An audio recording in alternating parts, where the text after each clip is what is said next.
Assalamualaikum warahmatullahi wabarakatuh. Saya lanjutkan pokok bahasan berikutnya, yaitu regresi linear berganda. Saya jelaskan dulu tentang modelnya. Jadi model regresi linear berganda itu dinyatakan seperti ini. Ya, di mana Y ini adalah variabel respon, beta 0, beta 1, sampai beta K ini namanya parameter regresi. Beta 0 disebut parameter intercept, beta 1 itu parameter slope, beta 2 parameter slope, beta K parameter slope. Beta 1 parameter slope yang bersesuaian dengan X1. Ini variabel prediktor. Beta 2 parameter slope yang bersesuaian dengan X2. Ya gitu ya. Ini cara bacanya. X1, X2 sampai dengan XK ini namanya variabel prediktor. Berarti dalam model regresi linear berganda ini variabel prediktornya sebanyak K. Parameternya sebanyak K plus 1. Karena dari sini ada K ketambahan 1 lagi, yaitu beta 0. Berarti parameternya di sini sebanyak K plus 1. Ya. Ini namanya model. Ingat, model itu selalu memuat error atau galat. Lambangnya pakai epsilon. Ya. Model 1 ini dikenal dengan linear dalam parameter beta. Nah, karena parameternya semuanya berpangkat 1, berarti linear. Linear dalam apa? Parameter beta. Nah, dalam prakteknya nanti X-nya ini boleh aja berbentuk kuadrat, pangkat 3, dan seterusnya. Yang penting dalam parameter dia linear. Ya, itu yang dimaksud model regresi linear berganda. Ya. Untuk memprediksi beta ini, yaitu beta 0, beta 1, sampai beta K, kita memilih sampel acak sebanyak N pengamatan. Ya, terhadap pasangan data Y dan X yang bersesuaian. Sehingga modelnya kalau saya tulis, untuk pengamatan ke I, modelnya jadi diberi indeks ini. Jadi nilai variabel respon pengamatan ke I, ya, lambangnya YI. Ini nilai variabel prediktor X1 pengamatan ke I, nilai variabel prediktor X2 pengamatan ke I, sampai XK pengamatan ke I. Ini adalah error pengamatan ke I. Nah itu cara nulisnya ya. Asumsi yang berlaku di model ini, pertama, error atau galat epsilon ini rata-ratanya harus 0. Ya. Kenapa? Karena ini berhubungan dengan ketika nanti kita memprediksi atau menduga. Kalau kita ingin menduga model regresi ini, berarti sama saja menghitung ekspektasi YI dengan syarat X-nya diketahui. Jadi ekspektasi YI dengan syarat X1, XI1, XI2 sampai XIK diketahui, itu yang dikenal dengan menduga garis regresi atau menduga model regresi. Nah, ekspektasinya ini itu adalah tetap. Ya, hasilnya ini. Ekspektasinya epsilon I 0. Nah, ini 0. Sehingga nanti errornya hilang kalau kita menduga. Sehingga bisa ditulis begini. Ekspektasi YI, kalau mau lengkap, ekspektasi YI syarat, ya, pakai strip tegak, syarat X tebal I, di mana X tebal I itu berisi XI1, XI2, sampai XIK. Itu kalau ditulis lengkap. Ya, karena sudah umum, cukup ditulis ekspektasi YI gitu aja. Ini sebenarnya akibat dari asumsi ini. Ya, jadi nggak ada errornya di sini. Ya. Yang kedua, varian dari galatnya atau errornya itu harus konstan. Ya, ini yang dikenal dengan asumsi klasik ini. Jadi pertama ekspektasi epsilon I0, variansi dari epsilon I-nya itu adalah sigma kuadrat. Yang dikenal dengan homoskedastisitas. Nah ini yang memberikan dampak pada variansi YI. Karena beta 0, beta 1 sampai beta K itu tetap atau konstan. XI1, XI2 sampai XIK ini dianggap tetap, jadi bukan variabel random. Ya, maka seluruhnya ini adalah tetap. Nah, sehingga kalau saya menghitung variansi YI, sama aja variansinya ini. Karena ini dianggap tetap, maka variansinya 0. Tinggal variansi dari epsilon I. Variansi epsilon I kan sigma kuadrat. Kalau begitu variansi YI juga sigma kuadrat. Nah ini ya. Jadi ini merupakan akibat dari asumsi ini. Asumsi ketiga, antar galatnya epsilon I dengan epsilon J saling independen atau bebas. Ya, jadi kovarian epsilon I dengan epsilon J itu 0. Ini artinya epsilon I dengan epsilon J saling bebas. Untuk setiap I tidak sama dengan J. Ya. Nah ini yang menghasilkan kovarian antara responnya juga saling bebas. Kovarian antara YI dengan YJ 0. Ya, ini asumsi klasik namanya ya. Nah kalau sekarang saya jabarkan, ya, jadi saya jabarkan, ini tadi saya jabarkan, persamaan dua ini saya jabarkan, maka akan membentuk sistem persamaan seperti ini. Untuk I1 saya dapat persamaan pertama, untuk I2 persamaan kedua, dan seterusnya sampai yang ke N. Ini adalah sistem persamaan di mana banyaknya persamaan itu N, banyaknya parameter K plus 1. Di mana cara menyelesaikan ini? Untuk menyelesaikan ini, alatnya menggunakan metode kuadrat terkecil atau yang dikenal dengan metode least square nanti ya, yang kita bahas di sini. Ini kalau saya tulis dalam bentuk matrik menjadi seperti ini. Ya kan, seperti ini. Ya, jadi nanti Y1, Y2 sampai Yn kita kumpulkan membentuk vektor. Namanya ini vektor respon ya, atau vektor dari variabel respon. Nah, kolom pertama dari matrik X, ini namanya matrik X yang dikenal dengan matrik rancangan, itu selalu 1. Kenapa? Karena berhubungan dengan beta 0. Lihat, koefisiennya 1 semua. Nah, kolom yang kedua ini isinya adalah parameter slope dari X1. Parameter slope dari X1. Jadi ada beta 1, X11, beta 1, X21, sampai beta 1, Xn1. Sehingga isinya nanti X11, X21, sampai Xn1. Kolom yang ketiga isinya adalah ini, X12, X22, sampai Xn2.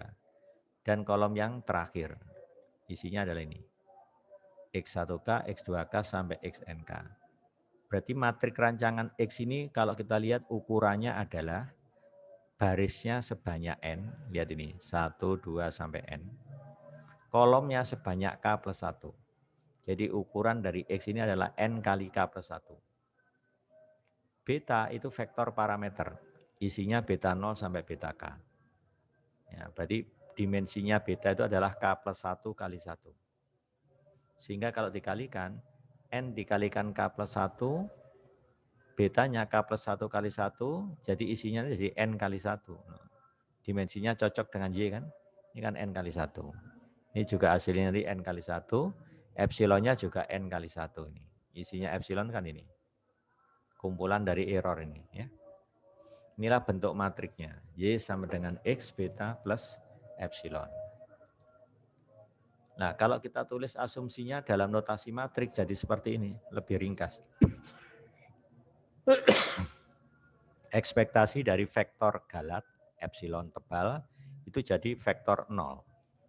Ini mengakibatkan ekspektasinya Y jadi X kali beta. Dari sini. Ekspektasi Y sama dengan ekspektasi ini. Ekspektasi ini sama dengan ekspektasi X beta ditambah ekspektasi epsilon. Ekspektasi epsilonnya itu 0 dari asumsi ini. Akibatnya hasilnya X beta. Karena X beta tetap, ekspektasi dari X beta tetap X beta. Sehingga kita dapatkan akibat ekspektasi dari Y sama dengan X kali beta. Gitu ya. X kali beta. Kovarian dari epsilon sigma kuadrat I. Ini berakibat kovarian Y-nya juga sigma kuadrat I. Sama ya. Ingat ini sigma kuadrat I itu bentuknya matrik, ukurannya N kali N. Ya, jadi ini kalau dijabarkan, diagonal utamanya itu berisi sigma kuadrat semua. Itu yang menggambarkan variannya Y1, varian Y2, sampai variannya Yn. Itu sama, yaitu sigma kuadrat. Homosketastisitas tadi. Kovarian antara YI dengan YJ 0. Di luar diagonal utama kan 0. ya kan? Ya ini asumsi klasik ditulis dalam notasi matrik. Ya. Nah, kalau dijabarkan ini nanti hasilnya. Variannya epsilon I sigma kuadrat, kovarian antara epsilon I dengan epsilon C 0 untuk I tidak sama dengan C. Nah, persoalan yang dibahas di sini, X itu harus matrik full rank dulu. Nah, karena X itu matrik yang full rank, maka ranknya X itu harus K plus 1. Kenapa? Karena X tadi berukuran N kali K plus 1. N kali K plus 1. Karena K plus 1 itu lebih kecil dari N, maka ranknya X tidak lain K plus 1. Ingat ya, diambil yang dimensinya terendah atau terkecil. Ya, ini yang dikenal dengan full rank. Ini syarat. Ya, jadi N-nya lebih dari K plus 1. Jadi banyak pengamatan diasumsikan lebih dari banyak parameter. Ini asumsinya. Kenapa? Karena ini berhubungan dengan MSE nanti, mean square error. Kalau lebih kecil nggak mungkin MSE-nya nanti jadi negatif, nggak masuk akal gitu ya. Inilah hubungannya ke sana nanti ya. Parameter beta pada persamaan 2 atau persamaan 3 disebut koefisien regresi. Tadi sudah saya terangkan. Ya. Untuk mengetahui efek secara bersama menggunakan koefisien regresi parsial. Nah, jadi koefisien regresi parsial itu misalkan kita menginterpretasikan beta 1 itu artinya apa? Menggunakan ini. Menginterpretasikan beta 2 nah, menggunakan ini, efek bersama ya. Ada pengertian secara matematika dan pengertian secara statistika ya. Nah, kalau secara matematika tadi kan menggunakan prinsip turunan parsial. Ya. Ini ya, turunan parsial. Kan kita punya model ekspektasinya ini tadi. Ya. Kalau turunan parsial dari ini terhadap X1 itu namanya beta 1. Ini pengertian secara matematik. Beda dengan pengertian secara statistik. Turunan dari ekspektasi Y terhadap X2 itu namanya beta 2. Begitu seterusnya. Ya. Ini pengertian matematiknya. Dengan nilai beta 1 ini menunjukkan perubahan dalam rata-rata Y apabila X1-nya naik sebesar 1 satuan. Di mana X2, X3, dan seterusnya sampai XK dianggap konstan. Ya, ini pengertian secara matematik. Kalau secara statistik ini, ya, menunjukkan pengaruh X1 terhadap rata-rata Y dengan hadirnya X yang lain. Nah, ini berbeda dengan pengaruh X1 terhadap rata-rata Y. Jika X yang lain tidak ada dalam model. Ya. Jadi kalau kita ingin menginterpretasikan apa arti beta 1 secara statistik, ya itu sebenarnya menyatakan apa? Pengaruh X1 terhadap rata-rata Y tadi. Dengan menganggap X yang lain itu konstan, yaitu hadirnya X yang lain. Ya, jadi mengamatinya secara parsial, melihat pengaruh X1 terhadap rata-rata Y. Melihat pengaruh X2 terhadap rata-rata Y. Ya, kalau X2 berarti X yang lainnya dianggap konstan. Ya, ini pengertiannya. Misalkan beta 0 dan beta 1 dalam model ini berbeda dengan beta 0 star dan beta 1 star dalam model ini. Ya, kenapa? Karena di sini melibatkan dua variabel prediktor, di sini hanya satu variabel prediktor. Otomatis hasil estimasinya beta 0 dan beta 1 berbeda dengan yang ada di sini. Makanya saya bedakan pakai star di sini. Errornya juga berbeda otomatis. Kecuali kalau X1 dan X2 ini ortogonal, saling tegak lurus. Nah, ini namanya ortogonal. Ya. Maka nanti hasil estimasinya ini sama persis dengan ini. Nanti bisa dibuktikan. Nah, gitu ya. Nah, itu yang menarik. Kalau kita belajar model ini hari ini ya. Jadi kalau dua prediktor ini saling ortogonal atau tegak lurus, maka akan berdampak hasil estimasi beta 1 akan sama dengan hasil estimasi beta 1 star. Hasil estimasi beta 0 sama dengan beta 0, estimasinya beta 0 star. Gitu ya. Jadi kalau nggak ortogonal ya beda. Ya. Seperti ini nanti hasilnya. Ini artinya variabel X1 itu saya kurangi dengan rata-rata X1. Ya kan? Ditranspos. Dikalikan variabel X2, kurangi rata-ratanya X2. Nah, kalau hasilnya ini ketemu 0, maka dikatakan X1 dan X2 ini ortogonal dalam bentuk center atau dikurangi rata-ratanya. Kalau ini dalam bentuk tanpa di center, langsung. Nah, gitu ya. Dengan X1, X2 adalah kolom-kolom dari matriks X tadi, ya kan? Nah, kalau ini dipenuhi, maka estimator dari beta 0 pasti sama dengan estimator dari beta 0 star. Ini buktinya. Ya. Estimator beta 1 akan sama dengan estimator beta 1 star. Kalau ortogonal, gitu ya. Contoh sekarang. Ini ada pengamatan sebanyak 12. Ini nilai Y, ini nilai X1, X2. Diambil contoh yang sederhana datanya. Ini ada ulangan ya, X1 berulang. Nah gitu, ini X2-nya. Nah dari data ini kalau saya tulis dalam bentuk estimasi, misalkan Y itu saya regresikan terhadap X1, hasilnya ketemu ini. Ya, ketemu ini. Kalau Y saya regresikan terhadap X2, hasilnya ketemu ini. Tapi kalau Y saya regresikan terhadap X1 dan X2, hasilnya ketemu ini. Lihat, ada perubahan nilai kan? Koefisiennya beta 1, estimasinya 1,3. Koefisiennya beta 1 di sini nilainya 3,01, berbeda. Kenapa berbeda? Karena X1 dan X2 tidak ortogonal.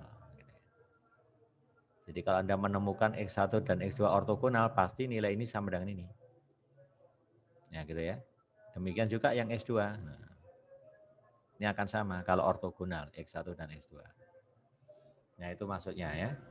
Nah ini adalah contoh regresi sederhananya.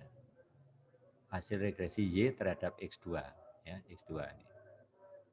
Ini yang diambil salah satu contoh. Dan nanti hasil regresi berikutnya adalah ini. Y terhadap X2 dengan memperhatikan X1-nya.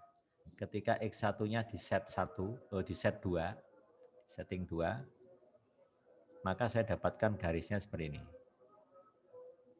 Nah, ketika X1-nya di setting 2. Ketika X1-nya 4, hasilnya jadi gini. Ya, ini namanya regresi parsial. Untuk X1-nya 6 ini. Ya, 8 ini. Ya, ini adalah garis regresi Y terhadap X2. Ya. Nilai-nilai Y dan X2 diplot pada gambar 51. Ya, ini tadi yang 51 tadi. Y dan X2 diplot pada gambar 51 ini ya. Jadi ini suatu titik di mana X2-nya sebesar kurang lebih di sini. Sedangkan Y-nya di sini. Ya. Bisa dicek ya, X2 dengan Y. Ya, mungkin 2,2 ini. Terus 6,3 ya. Gambarnya kira-kira seperti ini. Ya, 2,2, 6,3 ya ini ya. 6,3 titik ini. Begitu seterusnya sebanyak 12. Ya. Ini hasil penduganya. Nah, ini ya.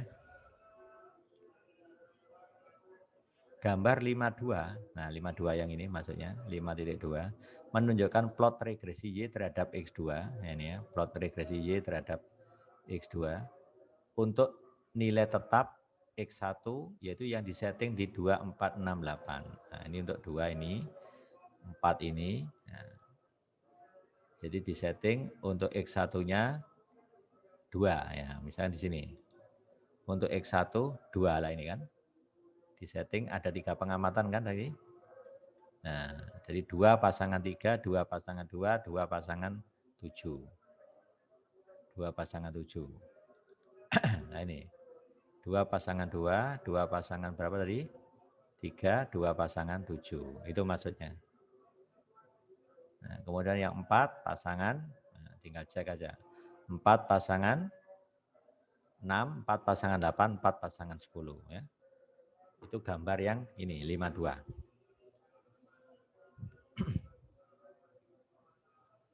Ya, ini penjelasan secara geometrisnya. Sekarang kita mulai masuk bagaimana sih mendapatkan ini tadi. Ya. Nah, mendapatkan garis regresi ini. Ini mulai dibahas di sini. Ya, intinya menggunakan metode least square atau kuadrat terkecil. Jadi estimator least square dari parameter beta 0, beta 1 sampai beta k tadi diperoleh dengan meminimumkan jumlah kuadrat galat dari n pengamatan. Ya, sehingga didapat estimatornya ini. Jadi beta 0 nanti diduga pakai beta 0 topi, beta 1 diduga pakai beta 1 topi, beta k diduga pakai beta k topi. Ini prinsip dari estimator least square itu meminimumkan jumlah kuadrat galat. Jumlah kuadrat galat atau error. Error epsilon i topi itu diganti dengan yi min beta 0 topi, min beta 1 topi xi1 sampai ini. Dari mana ini? Ini diperoleh dari modelnya. Ya. Nah, modelnya saya ambil yang awal tadi. Nah ini modelnya. Pakai yang ada i. Nah ini. Kalau ini saya duga kan namanya epsilon i topi kan. Selisih antara yi dengan penduganya. Ini kalau sudah diduga berarti dikasih topi semua. Nah, jadi epsilon i topi itu yi dikurangi beta 0 topi dikurangi beta 1 topi xi1 sampai beta k topi xik. Itu adalah epsilon i topi. Ya, itu namanya estimator least square. Ya. Dapat ini ya. Sudah, kalau sudah ini tinggal diturunkan terhadap setiap parameter ini. Setiap estimatornya. Turunkan ini terhadap beta 0 topi samakan dengan 0. Turunkan ini terhadap beta 1 topi samakan dengan 0. Terakhir ini. Dari itu dapat sistem persamaan sebanyak K plus 1. Kita dapatkan beta 0 topinya. Ya, gitu ya. Nah itu kalau diselesaikan lewat ini seperti itu.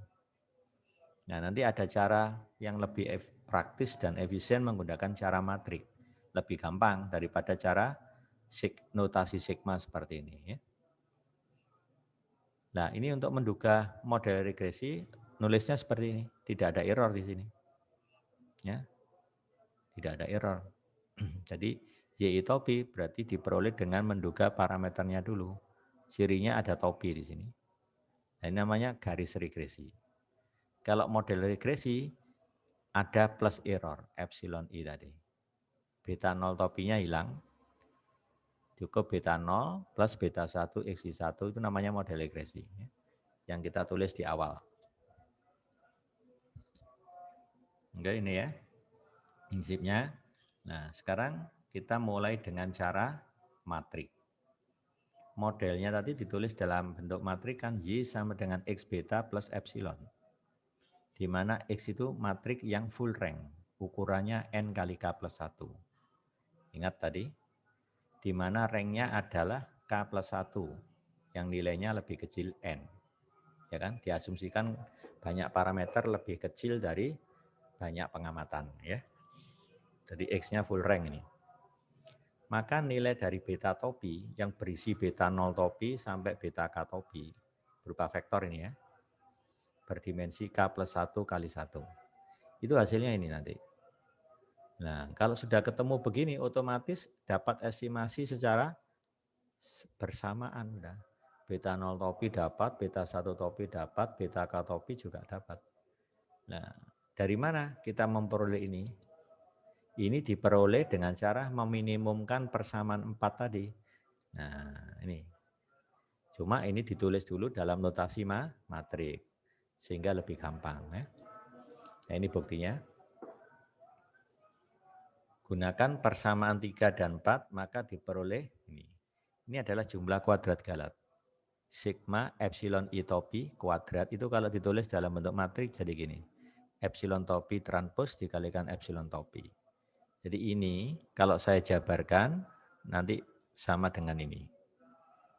Ya, gitu ya. Oke, sudah. Nah, epsilon topinya itu apa? Selisih YI Y dengan X beta topi. Ya, ini dari mana? Dari bentuk matrik. Mana bentuk matriknya? Nah ini. Ini kalau saya duga epsilon topi itu Y dikurangi X beta topi. Nah, jadi Y dikurangi X beta topi. Dari sini, dari persamaan 3. Ya. Sehingga kita peroleh seperti ini. Ini Y kurangi X beta topi transpos kali Y min X beta topi. Ini kalau diuraikan menjadi transpos Y minus, ini kalau saya transpos, beta topinya pindah ke depan, X-nya pindah ke belakang, masing-masing ditranspos. Sehingga kita punya transpos Y min transpos beta topi kali transpos X. Itu yang ini. Kemudian kalikan dengan Y min X beta topi. Kalikan satu-satu, nanti kita dapat 4 suku. Dari 4 suku itu 2 suku bisa disederhanakan menjadi ini. Nah, menjadi ini. Silakan nanti saya tanyakan ini di kuliah ya. Saya tanyakan dari mana ini biar tahu. Ambil kertas buram, coba diuraikan. Ya. Nanti dapat hasil ini. Kalau sudah, ini tinggal diturunkan terhadap vektornya, yaitu beta topi. Dan disamakan dengan 0. Nolnya 0 vektor. Nanti ini diturunkan terhadap beta topi hasilnya 0. Kenapa? Karena tidak mengandung parameter beta. Tidak ada parameter beta topinya ini. Sehingga 0. Ini kalau diturunkan terhadap beta topi hasilnya menjadi min 2 X transpos Y. Kenapa? Ini ada definisi turunan vektor dan matrik random. Di aljabar matrik bagian terakhir. Nah, silakan nanti juga saya tanyakan nanti ini dari mana, kok bisa berubah jadi ini. Ya. Ya, nanti saya tanyakan. Ini sebenarnya hasilnya berupa skalar. Ini juga skalar, ini juga skalar. Lihat ini bentuk kuadratik kan ini. Nah, kalau ini skalar saya transpos kan sama aja nilainya. Ini kalau saya transpos min 2-nya tidak ikut, cukup transpos ini aja. Ini kalau saya transpos kan jadi beta topi transpos dikali X transpos kali Y. X transpos kali Y muncul. Kalau diturunkan terhadap beta topi, maka tinggal min 2 X transpos Y. Nah, dari sini ke sini itu ada alasannya. Ya. Yang ini ke sini juga ada alasannya. Kalau ini saya turunkan terhadap beta topi, maka hasilnya 2 kali X transpos X beta topi. Dari mana ini? Buka materi aljabar matrik, bagian terakhir. Di situ saya menjelaskan kalau nggak salah, X transpos dikalikan AX diturunkan terhadap X. Ya. Nanti hasilnya 2AX. Nah, pakai itu. 2AX, itu teorinya. Nah, kalau dipakai di sini diterapkan jadi begini hasilnya. Jadi ini A-nya berupa matriks simetri kan. Nah, ini matriks simetri, maka hasilnya ini 2 kali matriks simetri X transpos X kali beta topi. Ya, baru samakan dengan 0. Nah, dari sini nanti tinggal dipindahkan ini ke kanan, jadi 2 X transpos Y. 2-nya bisa dihilangkan dengan membagi. Jadi tinggal X transpos X beta topi sama dengan X transpos Y. Kedua ruas dikalikan inverse X transpos X, maka dapat hasil, ini namanya persamaan normal. Nah, untuk mendapatkan beta topinya, ya ini dikalikan inverse X transpos X, ini dikalikan inverse X transpos X, tapi dari kiri ya. Dikalikan dari kiri, ini juga dari kiri. Nggak boleh sembarangan ini. Sehingga terbukti beta topinya nanti inverse X transpos X kali X transpos Y. Nah, ini. Itulah buktinya ya. Ya. Beta topi dalam persamaan 5 itu meminimumkan jumlah kuadrat galat persamaan 4. Maka beta topi disebut estimator least square. Ya. Ingat ya. Hafalkan, estimator least square itu adalah beta topi. Rumusnya adalah inverse X transpos X dikali X transpos Y. Ya. Perhatikan bahwa beta J topi itu berada di dalamnya beta topi. Ini vektor, ini elemennya. setiap elemennya ini merupakan fungsi linier dari Y. Kenapa? Nah, ini ya, ini mulai analisis sedikit ya. Coba kita lihat. Beta topi yang ada di sini itu berisi beta 0 topi, beta 1 topi sampai beta K topi. Setiap elemen-elemennya ini itu merupakan kombinasi linier dari Y. Lihat, kalau ini saya beri nama A, Y. A-nya matriks, Y-nya vektor. Jadi kalau A-nya ini saya jabarkan menjadi apa? A0 transpos Y. Yang beta 1 topi A1 transpos Y. Yang beta 2 topi A2 transpos Y. Kan boleh saya misalkan seperti itu. Jadi setiap elemen di dalam beta topi itu pasti kombinasi linear dari Y. Kenapa? Wong induknya saja kombinasi linear dari Y. Berarti elemen-elemen di dalamnya juga kombinasi linear dari Y. Ini yang bisa dijelaskan di dalam persamaan 5 ini. Ya. Sehingga kita bisa menjelaskan ini. Setiap beta J topi di dalam ini merupakan fungsi linear dalam Y. Sehingga saya bisa menulis beta J topi itu AC transpos Y. Ya kan? Ini adalah baris kecil dari matriks A, di mana A-nya tadi adalah inverse X transpos X kali X transpos. Ya, ini inverse X transpos X kali X transpos. Ini kan berupa matriks. Baris yang kecil dari matriks ini itu adalah ini AC transpos. Gitu ya. Kalau J-nya itu 0, berarti beta 0 topi kan, berarti intercept. Berarti ini A0 transpos Y, gitu loh. Kalau J-nya 1, berarti beta 1 topi A1 transpos Y. Semuanya kombinasi linear dari Y. Atau fungsi linear dari Y. Sama ya, kombinasi linear sama dengan fungsi linear dari Y. Ya. Itu artinya. Kita tahu ini tadi meminimumkan jumlah kuadrat Galat. Misalkan B itu adalah estimator lain, jadi selain beta topi maksudnya. Yang mungkin lebih baik dari beta topi. Nah ini ada dugaan. Misalkan B itu estimator lain, gitu, dari apa tadi? Dari beta yang mungkin lebih baik dari beta topi. Maka saya bisa menuliskan seperti ini kan. Nah, B ini kan estimator dari beta tadi. Ini estimator lainnya. Kalau tadi pakai nama beta topi, sekarang saya pakai nama B. Nanti ujung-ujungnya B-nya ini ternyata sama dengan beta topi. Jadi berarti ini menunjukkan bahwa estimator ini yang terbaik. Yang meminimumkan jumlah kuadrat ini. Dan tidak ada estimator lain yang meminimumkan ini kecuali ini. Ya, berarti estimatornya tunggal. Beta topi, inverse X transpos X, X transpos Y ini tunggal. Andaikan kita temukan yang lain, hasilnya nanti B sama dengan beta topi. Nah, itulah maksudnya. Maksud dari pernyataan yang ada di sini. Oke, kita buktikan di sini. Y min X B transpos kali Y min XB. Andaikan ini estimator yang lain ya. Maka saya bisa modifikasi aljabar dengan mengurangi X beta topi ditambah X beta topi. Yang ini juga cara yang sama. Nih. Untuk itu saya bisa menuliskan Y dikurangi X beta topi. Nah ini saya kurung tersendiri. Ya, plus X beta topi min XB. Ini nanti kalau dijabarkan bisa begini. Silakan ambil kertas buram, tunjukkan bahwa ini nanti bisa diubah menjadi itu. Nanti jelaskan di buram ya untuk pemahaman lebih lanjut ya. Nah, sehingga nanti saya dapat hasil Y dikurangi X beta topi ditranspos dikalikan Y min X beta topi. Nah, ini sudah muncul satu. Berarti nanti kita bekerja dengan 2 suku dikalikan 2 suku berarti ada 4 suku. Ya kan? 1, 2, 3.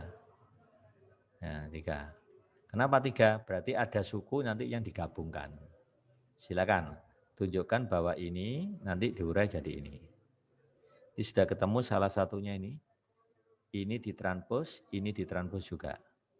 Kalau ini saya transpose kan berarti nulisnya X kali beta topi min B kan. Nah, ini ada beta topi min B. Kalau ini saya transpose berarti X-nya pindah ke belakang. Nah, menjadi X transpose. Beta topi min B pindah ke depan, jadi ini transpose. Loh, ini sudah muncul di sini. Ini sudah kelihatan ini. Ini ditranspose, nah munculnya di sini. Ini X keluar kali beta topi min B ditranspose. Kan jadi ini. Nah, jadi ini. Nah, tinggal dikalikan apa? X kali beta topi min B ini. Jadi yang ini ditranspose kali itu munculnya di sini. Nah, sisanya tadi ada dua suku digabung jadi di sini. Nah, silakan tunjukkan ya. Tugasnya nanti menunjukkan di kertas ya, biar semua bisa melihat ya. Suku ketiga di ruas kanan, nah ini suku ketiga ini di ruas kanan, persamaan 9, hilang. Kenapa? Karena kita punya persamaan normal. Nah, ini yang menyebabkan hilang. Persamaan normalnya tadi kan X kali X transpose kali X beta topi sama dengan X transpose Y kan, persamaan normalnya tadi. Mana tadi? Nah ini persamaan normal ini. Akibat ini, maka ininya hilang. 0. Sehingga ini hilang. Tinggallah ini saja. Nah, tinggal ini saja. Ya, suku kedua adalah bentuk kuadratik. Nah, ini lihat ini, bentuk kuadratik. Seperti Y transpose AY, ya kan? Y transpose AY. Simetri A-nya. Ya, suku kedua bentuk kuadratik dan definite positif. Nah, ini definite positif. Dengan asumsi X-nya full rank. Nah, jadi kalau X-nya full rank, ini definite positif. Lihat teorema 16D. Dan epsilon topi transpose kali epsilon topi ini minimum ketika B-nya dipilih beta topi. Jadi supaya ini minimum, satu-satunya yang bisa dipilih B-nya ini disamakan dengan beta topi. Ya, jadi ini saya nolkan. Ketika B sama dengan beta topi, maka dampaknya tinggal ini aja kan. Nah, berarti apa? Andaikan ada estimator lain yang meminimumkan jumlah kuadrat galat, yaitu epsilon transpose epsilon, ternyata estimator itu tidak lain adalah beta topi. Jadi enggak ada yang lain. Ini yang meminimumkan. Ingat ya, karena ini matrik definit apa tadi? Positif. Dia terendah ketika B-nya sama dengan beta topi. Itu maksudnya. Ya. B-nya sama dengan beta topi. Oke. Nah, sekarang kita masuk ke matrik rancangan tadi. Matrik rancangan X yang kolom pertamanya 1, kolom keduanya itu isinya X1, X2 sampai XK. Itu kalau saya hitung X transpose X nanti jadi begini. Silakan buktikan. Anda ambil kertas buram, buktikan ya. Nanti hasilnya begini. Jadi seolah-olah N ini diperoleh dari perkalian vektor satuan. Vektor satuan kali vektor satuan lalu dijumlah. 1 kali 1, 1, ditambah 1 kali 1, 1 lagi. 1 dijumlahkan sebanyak N. Jadi hasilnya N. Yang ini perkalian antara vektor satuan dengan X1. Nanti jadi sigma XI1. Nah, vektor satuan dengan XI2. Vektor satuan dengan XIK. Begitu. Yang di sini vektor XI1 dengan XI2. Jadi seolah-olah ini ada kolom 1, X1, X2 sampai XK. 1, X1, X2 sampai XK.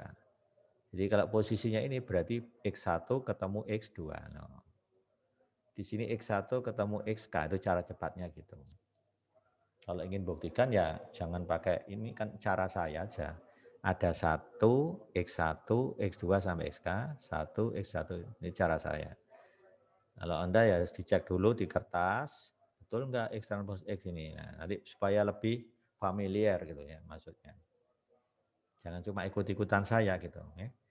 Secara sama X transpose Y. Ya, X transpose-nya kan matrik X ditranspose, ya toh. Kemudian kali Y, Y-nya Y1 sampai YN. Nanti jadinya begini. Nah, kalau begitu beta topinya bisa ditulis inverse X transpose X. Jadi ini di inverse, kemudian dikalikan dengan X transpose Y. Ini. Ya, itu cara memperoleh estimasinya. Dari estimasi beta topi, maka saya dapatkan penduga error. Penduga error itu kan epsilon topi. Selisih Y dengan Y dugaan. Ini Y dugaannya. Atau Y topi. X beta topi. Ya. Nah, dari sini saya dapatkan epsilon 1 topi, epsilon 2 topi, sampai epsilon n topi. Namanya penduga galat. Ini yang dikenal dengan residual. Nanti bisa dikeluarkan di Minitab residualnya. Itu sebenarnya nilai ini. Ya, atau nilai ini. Itu namanya residual. Vektor galat epsilon topi adalah estimator dari galat. Ya, estimator dari galat. Pada model ini. Dapat digunakan untuk memeriksa validitas dari model dan asumsinya. Nah ya, tadi asumsinya apa? Errornya ini diasumsikan min-nya 0. Nah, apa betul itu? Variansinya konstan, apa betul? Nah, itu sebenarnya yang diuji penduganya ini. Jadi asumsi, ingat ya, epsilon I itu kita nggak pernah tahu nilainya. Yang tahu itu adalah penduganya ini. Nah, penduganya ini yang berupa angka, nanti diuji. Apa betul memenuhi asumsi klasik tadi? Kalau iya, berarti model sudah sesuai. Asumsinya dipenuhi. Itu maksudnya. Nah, ini contohnya. Ini ada data, ini variabel respon, ini adalah X. Data yang tadi saya peragakan di sini. Ada 12 pengamatan tadi ya. Nah, ini kolom pertama, 1 ini berhubungan dengan beta 0, ini berhubungan dengan X1, ini X2. X transpose X ini langsung saya hitung nih pakai komputer ini. Silakan nanti dicek.